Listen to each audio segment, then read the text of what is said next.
Assalamualaikum warahmatullahi wabarakatuh. Gimana kabarnya anak-anak ibu hari ini? Ibu berharap kalian semua tetap dalam keadaan sehat-sehat selalu dan tetap semangat. Oke anak-anak ibu, kita belajar hari ini tentang perkembangbiakan generatif pada tumbuhan.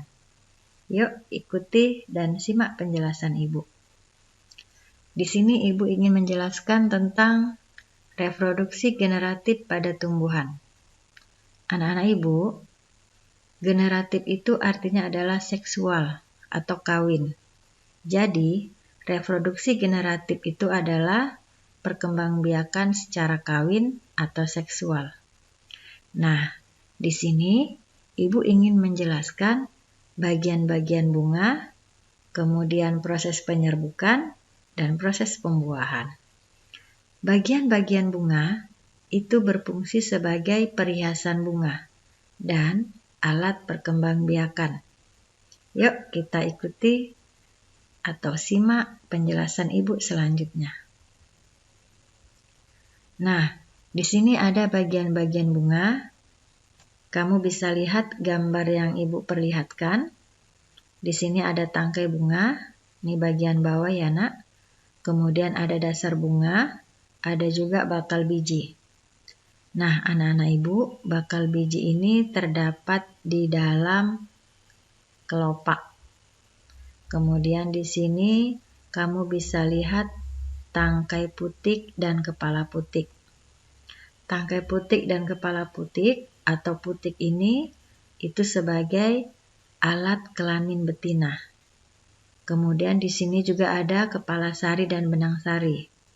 Benang sari ini sebagai alat kelamin jantan. Dan yang terakhir, ini yang paling indah di bunga ini disebut dengan mahkota bunga.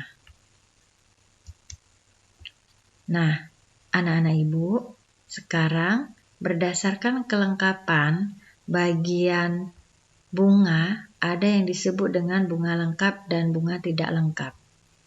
Bunga lengkap itu berarti bunga itu memiliki seluruh bagian bunga seperti kelopak, mahkota, benang sari, dan putik.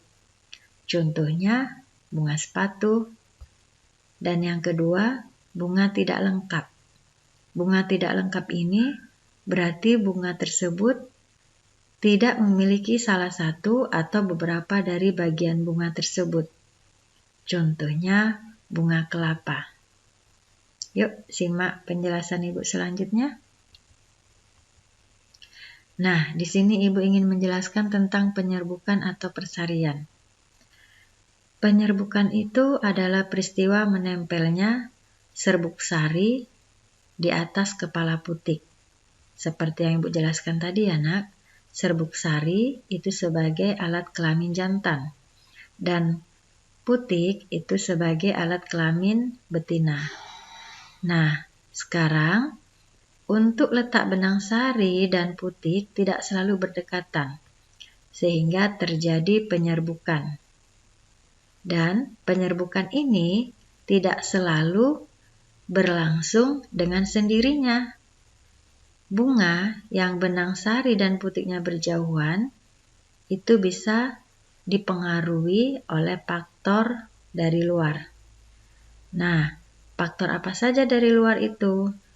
Di sini ada angin yang disebut dengan anemogami.